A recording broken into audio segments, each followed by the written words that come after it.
The following is a short excerpt from the course Reclaiming Moral Government, Putting the Genie Back in the Bottle. It provides an enlightening, startling, and frightening look at how government has invaded virtually every aspect and function of our lives. But first, some context. Each of us is an individual, endowed by our Creator with the right to life, liberty, and property. But we are also social by nature. So beyond our immediate family, we might join an athletic team, work with a group of people at our job, participate in fellowship with our religious community, or join the armed services. The point here is that society is comprised of hundreds and thousands of these groups, and we as individuals voluntarily choose which groups we want to be a part of to meet our individual needs. The most basic of these needs are food, clothing, and shelter. But we, and society as a whole, also have several additional needs. Education, care for the sick, injured, elderly, and those not able to care for themselves.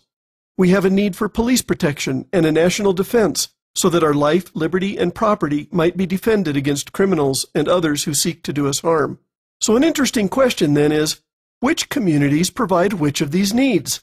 And specific to this discussion, we might ask, how has the mix of which groups are responsible for what changed over time?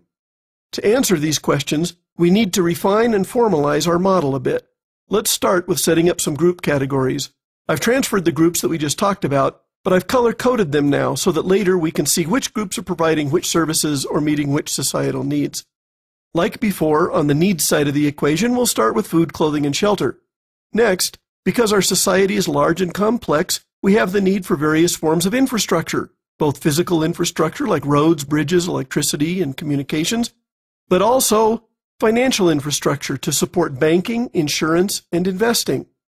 As before, we want to separately call out education, but now we want to break it into areas of cultural education, which focuses on morals and values, and technical education, which prepares citizens for their chosen careers or vocations.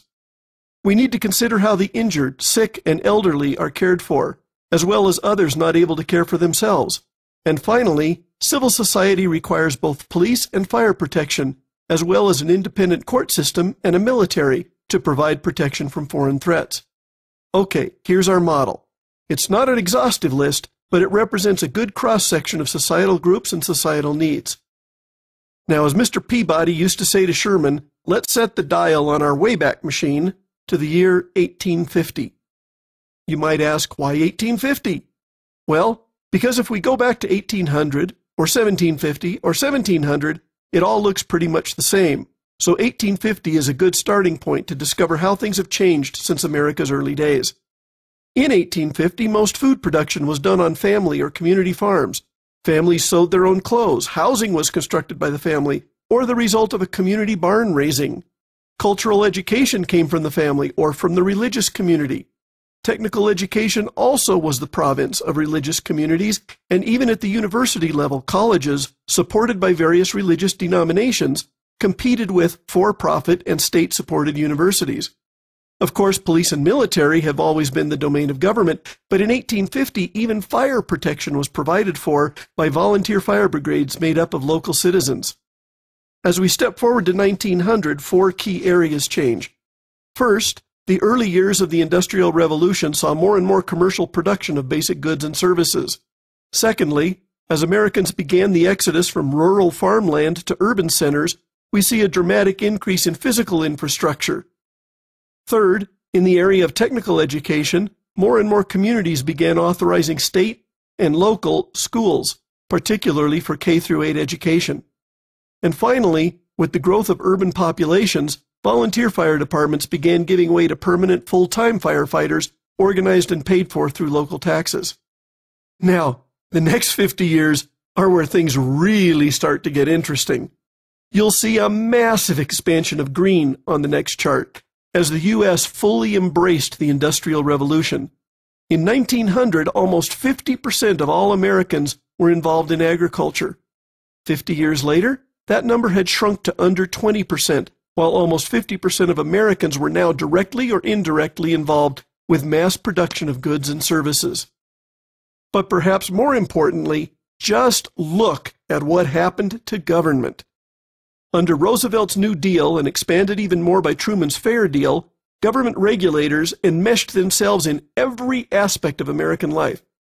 Most everyone knows Roosevelt established Social Security, but Roosevelt actually created 26 new federal agencies and increased government spending 94%.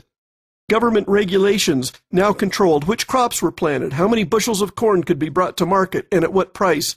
Building codes were introduced or expanded. Manufacturing plants were controlled as to hours, wages, and even output. The Federal Reserve was created, and banking regulators saw a 100-fold increase in their numbers to enforce a 100-fold increase in regulations. Truman's Housing Act of 1949 alone built 810,000 low-income public housing units. From 1900 to 1950, every state invested in building new state-regulated and state-run school districts. And within the walls of these state-run schools, children were now being taught the values, morals, and culture that government bureaucrats believed to be important. Roosevelt's New Deal forever changed the landscape, as his programs and subsequent programs under Truman began casting government as the go-to entity for transforming America into their vision of utopia. And the years from 1950 to 2000 simply continued this trend. Eisenhower created the Department of Health, Education, and Welfare. Kennedy's expansions saw the first ever non-war, non-recession budget deficit. And then came Johnson's Great Society and the War on Poverty. Food stamps, community action programs, the Peace Corps, significantly increased aid to universities. And then, of course, there was establishing the Department of Transportation, the National Endowment for the Humanities, the National Endowment for the Arts, and the biggies, Medicare and Medicaid.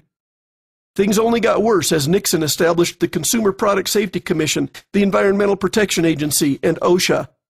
Despite cutbacks on Medicaid, food stamps, the EPA, and other agencies under Reagan, expanded budgets and expanded programs under Bush 1 and Clinton ensured that by the end of the century, government directly or indirectly controlled over 50% of the American economy.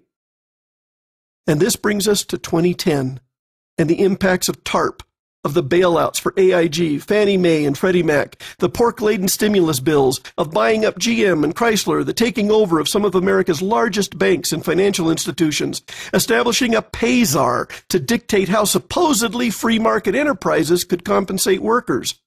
We need to also consider the creation of an entirely new layer of czarist governors to oversee public policy on energy, manufacturing, housing, and other key industries. And finally, we need to assess the impacts of the health care bill and its estimated $1 trillion plus price tag. Combined, this gross expansion has pushed government into a position of directly or indirectly controlling almost 60% of American society. And if we look forward to 2011, it only gets worse. We are bearing witness to a continuing exponential assault on American society by government of the people. Current pending legislation represents the most massive power grab and the deepest and most pervasive insinuation of government into our lives in American history. Under the proposed financial reforms legislation, government will have the authority to oversee virtually all terms-based transactions between buyers and sellers, including payment plans offered by your family dentist.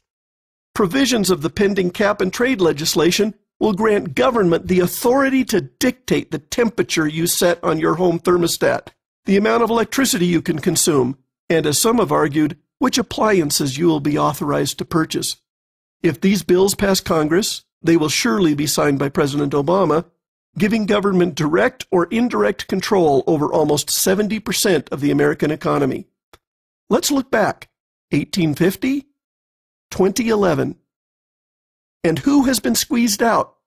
Families, church ministries, religious communities, charitable groups, and volunteer organizations.